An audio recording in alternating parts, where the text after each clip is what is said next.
여러분 안녕하세요.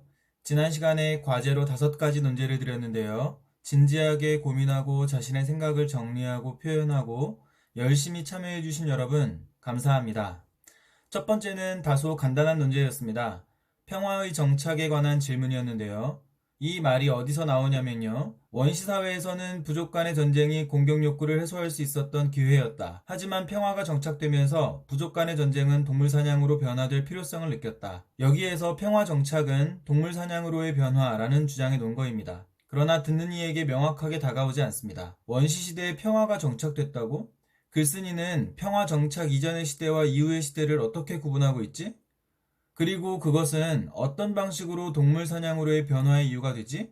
글에 나와 있지 않으니 독자는 궁금해하고 질문을 던질 수 있는 것입니다. 비판적 읽기의 가장 기본적인 단계라 할 수 있는데요. 이때 우리는 열린 마음을 가질 필요가 있습니다. 비판을 위한 비판에 빠지지 않기 위해서입니다. 답변을 듣고 나서 글쓴이의 생각에 동의할 수도 동의하지 않을 수도 있는 것이죠. 세 번째 질문도 첫 번째 질문과 같은 유형의 질문이라 할 수 있습니다. 쾌락의 정도는 정말 약화되었는가? 현대 스포츠에서도 쾌락의 강도가 약화되었다고 생각하는가? 듣는 이는 이 약화라는 말이 선뜻 다가오지 않습니다. 그러니 당신은 무슨 근거로 쾌락의 정도가 약화되었다고 말하고 있는가? 좀 더 구체적이고 알아들을 수 있는 논거를 제시해달라. 이렇게 요청하는 질문입니다.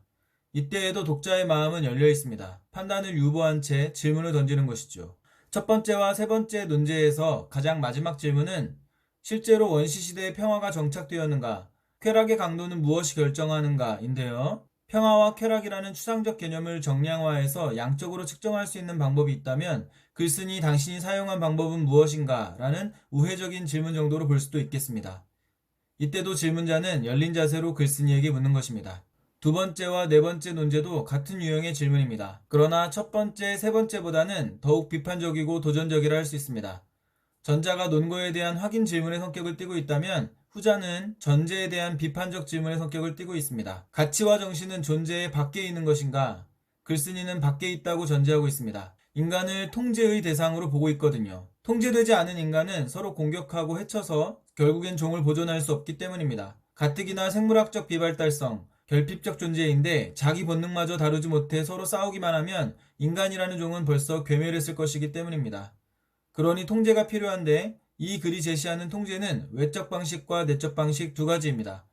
규칙을 통한 외적 통제와 정정당당함, 참가의 의의와 같은 정신을 통한 내적 통제. 이 두 가지 모두 인간을 통제하는 방법인데요. 기준이 밖에 있습니다. 규칙의 경우, 나는 이렇게 하기 싫지만 규칙이니까 어쩔 수 없어. 따라야지. 기준이 인간의 마음 밖에 있습니다. 정신의 경우도 마찬가지인데요. 정정당당함, 참가의 의의와 같은 인간 밖에 있는 어떤 정신이 인간의 내면에 들어와 끊임없이 개인의 마음에 새겨지고 새겨져서 결국 자신의 것이 됩니다. 통제의 기준이 되는 가치와 정신이 원래는 인간이라는 존재의 밖에 있었다는 얘기가 됩니다. 이건 글쓴이가 전제하고 있는 것인데요. 비판적 독자는 여기에 동의하지 않습니다. 그러니 질문하는 것입니다. 그래서 이 질문은 다소 비판적이고 도전적인 형태를 취하고 있다고 말한 것입니다. 이어지는 질문들도 역시 비판적이고 도전적인데요. 인간은 존재 밖에 있는 어떤 가치들을 내면화해야만 하는 존재인가? 인간은 어떤 정신이 내면화될 때에만 완성되는 존재인가? 네 번째 질문은 통제에 대한 질문인데요. 가치가 인간 밖에 있는 것이라면 그리고 그 가치를 인간이 외부 규칙에 의해서든 스스로의 방식에 의해서든 내면화해야만 인간은 완성된 존재가 된다는 얘기인데 이때 내면화의 방식으로 글쓴이는 통제의 개념을 사용하고 있습니다. 그러니 통제는 사회의 존속을 위해 유용한 것이다, 필요한 것이다, 즉 긍정적으로 바라보고 있다 할 수 있습니다. 그러나 이에 동의하지 않는 비판적 독자는 질문합니다. 인간의 내적 자연은 통제되어야만 하는 것인가? 더 나아가 글쓴이에게 이런 당혹스러운 질문을 던지죠. 자유라는 가치, 자유로운 존재로서의 인간의 본능, 본능이라면 인간의 내적 자연인데 자유가 인간의 내적 자연이라면 가치가 밖에 있는 것이 아니고 안에 있는 것 아닌가? 라고 말이죠. 글쓴이는 이 질문에 대답해야 합니다.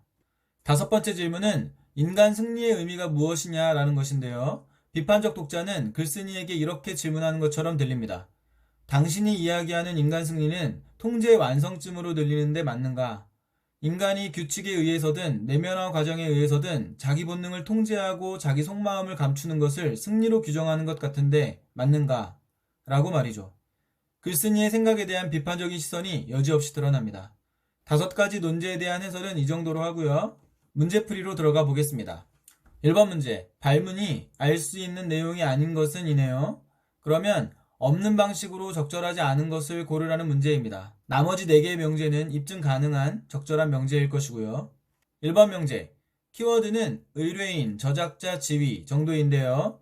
의뢰인도 저작자의 지위를 가질 수 있다. 두 번째 단락에 보면 우리 저작권법은 창작자 원칙에 기반해 있기는 하지만 6번째 줄 이후에 보면 의뢰인이 매우 구체적, 직접적으로 관여할 경우 의뢰인이 저작자로서의 지위를 가질 수 있다. 딱 이렇게 나와 있네요. 입증 가능, 적절한 명제.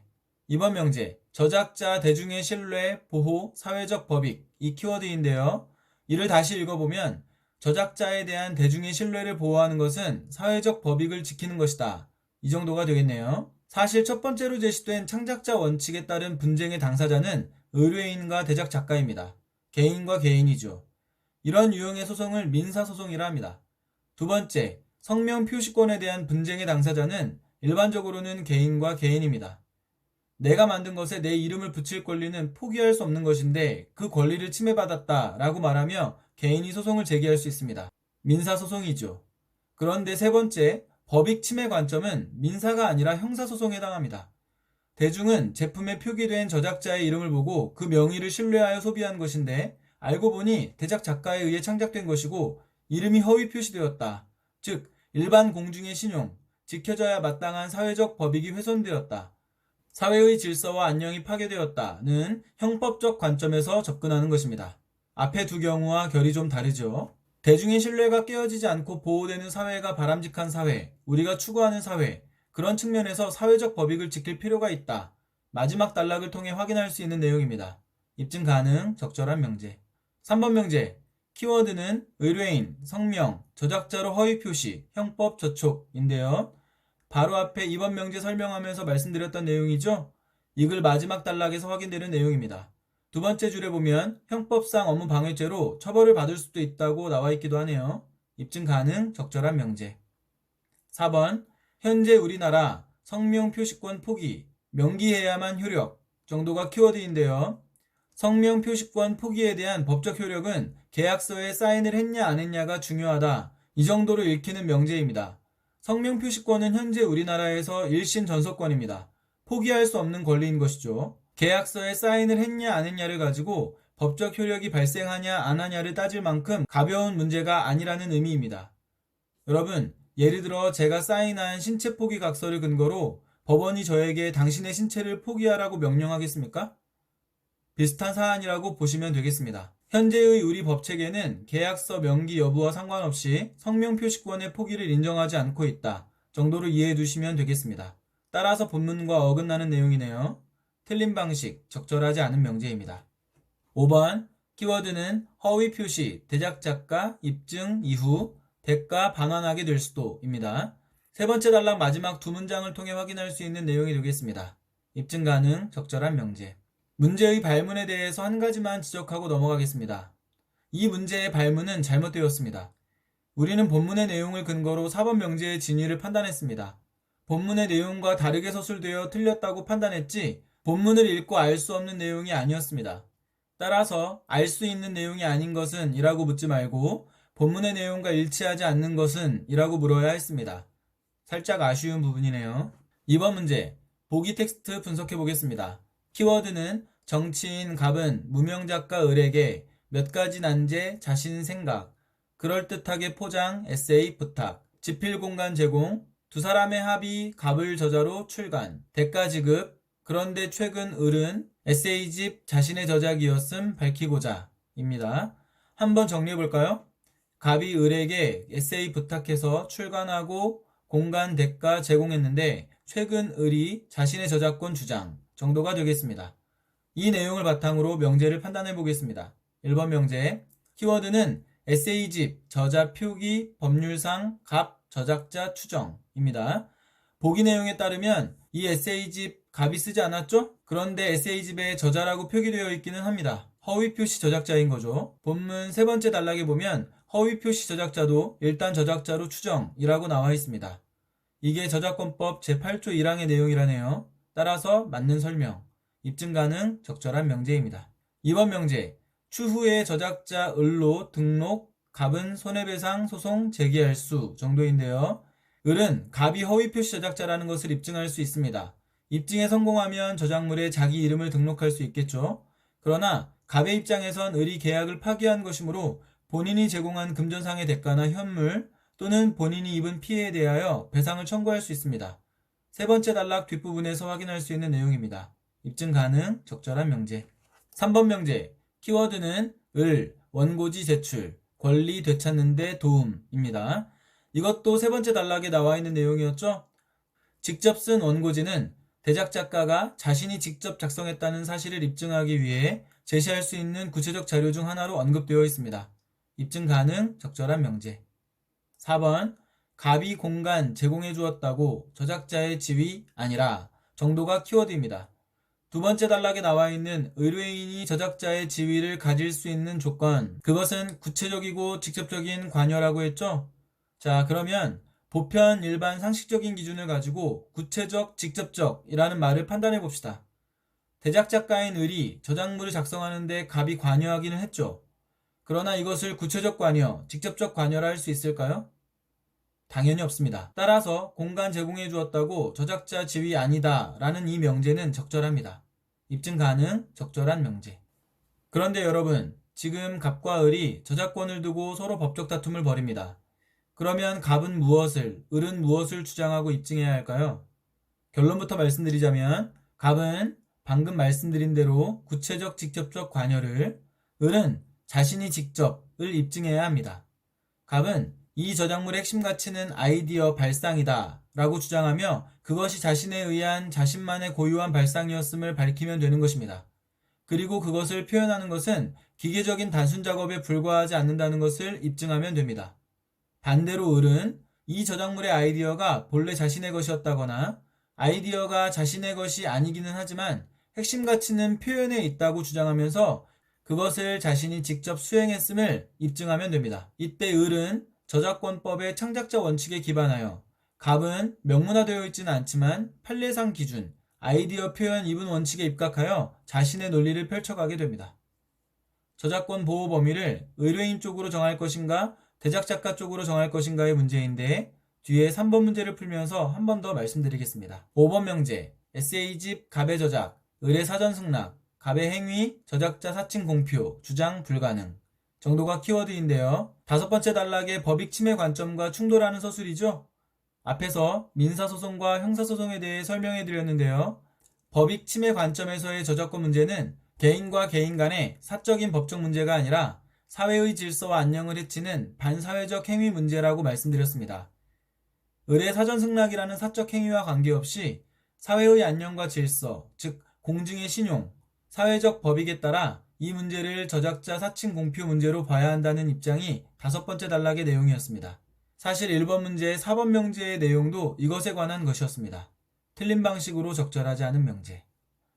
3번 문제, 보기 먼저 정리해보면 외국 사진작가, 어떤 기업, 자신의 작품 유사, 사진, 광고, 저작권 소송, 재판부, 저작권의 보호 대상, 구체적, 창작적인 표현 형식, 바탕의 내용 그 자체, 보호 대상, 않는다, 판시 정도가 되겠습니다. 한 번 더 정리해보면요. 한 외국 작가의 우리 기업에 대한 저작권 소송에 대해 재판부는 저작권 보호 대상에 바탕의 내용 그 자체는 포함 안 된다고 했다 입니다. 저작권의 보호 대상은 구체적 창작적인 표현 형식입니다. 이 표현의 바탕이 되는 내용 그 자체는 누구 한 사람에게만 배타적으로 귀속되는 권리가 아니라는 모두가 공유하는 대상이라는 것입니다. 즉, 보기의 핵심은 저작권의 보호 범위가 되겠네요. 보호해야 할 권리의 범위를 어디까지로 볼 것인가 하는 문제. 이 내용을 바탕으로 명제 살펴보니 이번 명제가 눈에 들어오네요. 보호 범위 판례상의 기준 신뢰. 2번이 정답입니다. 4번 문제. 기억에서 미음 바꿔 써봐라. 적절하지 않은 것은 뭐냐? 이런 문제인데요. 나머지는 적절한 것이니 여러분이 한번 읽어보시고요. 4번을 보겠습니다. 리을을 대작 작가가 저작자로 추정되는 것을 번복할 수로 풀어나왔네요. 리을과 동일률이 성립하지 않는 말이 있죠? 네, 대작 작가입니다. 허위 표시 저작자로 바꾸어야 맞는 표현이 되겠습니다. 정답 4번. 이것으로 문제풀이는 마치고요. 지난 시간 과제에서 네 번째 논제와 10강, 11강을 연결시켜 생각해 보라고 했는데 기억하시나요? 강의 앞부분에서도 말씀드렸지만 네 번째 논제의 핵심은 통제입니다. 내적 자연의 통제. 자유로운 존재로서의 인간의 본능은 통제되어야 마땅한 것인가? 이 질문에 베커가 대답합니다. 전통적 연주로는 악보로 연주자를 통제해 왔습니다. 악보를 충실하게 재현하는 연주자만이 훌륭한 연주자였죠. 건반 위에 올려진 손은 자신의 심장이 아닌 악보에 쓰여진 기호를 따라가야만 했습니다. 그러나 연주자에게는 자유가 허용되어야 합니다. 이 자유는 기존의 틀을 벗어날 수 있는 개성과 상상력, 자기 마음대로 해석해 볼 수 있는 자유, 바로 그 자유이며 연주자에게 이 자유가 허용될 때 미완의 작품이 마침내 완성의 경지에 도달할 수 있는 것입니다. 듀샹도 한마디 거듭니다. 그동안의 작품들에는 형체가 있었죠. 그리고 작가가 형체 안에 숨겨둔 정답을 찾아내는 것이 바른 관람의 태도, 올바른 예술 감상이었습니다. 작가가 정해둔 형체를 벗어나는 관람은 정답 외에 다른 답을 말하는 것은 작품의 변형과 왜곡을 야기할 뿐인 잘못된 예술 감상이었습니다. 그러나 제가 만든 작품 자전거 바퀴에는 아직 형체가 없습니다. 미완의 작품이죠. 관람자 여러분이 직접 바퀴를 돌릴 때 바퀴살은 모습을 획득합니다. 바퀴를 돌리는 당신의 속도에 따라 수천 수만 가지 작품이 만들어지는 것입니다. 당신의 속도는 당신의 욕망이며 그 욕망에 의해 형체조차 없었던 제 작품은 마침내 진짜 작품이 됩니다. 그것도 무한한 가능성을 가진 작품 말입니다. 베커와 듀샹의 차이를 굳이 말해보라면 작품 완성의 주체를 누구로 보느냐일 것입니다. 탈객관화 측면에서 듀샹은 베커보다 저만치 더 앞서 나가고 있는 것으로 보입니다. 베커는 아직 주체가 연주자에 머물러 있지만 듀샹은 감상자에게까지 나아갔거든요. 어쨌든 두 사람 모두 인간이라는 존재를 통제되어야 마땅한 존재로 보지는 않았다는 것입니다. 이제 좀 이해가 되셨나요? 재심은 각각을 이해하는 그 이해의 깊이가 더욱 깊어지셨길 바라며 이번 시간 과제 안내해 드리겠습니다. 이 글 네 번째 단락에 보면 위탁 저작물, 업무상 저작물이라는 말이 나옵니다. 성명 표시권과의 모순을 해결하기 위해 일부 국가들이 취하는 입장을 설명하는 부분에서 말이죠.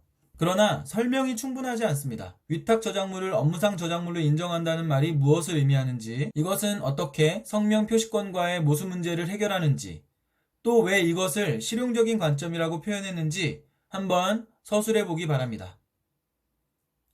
여러분, 오늘도 수고하셨습니다.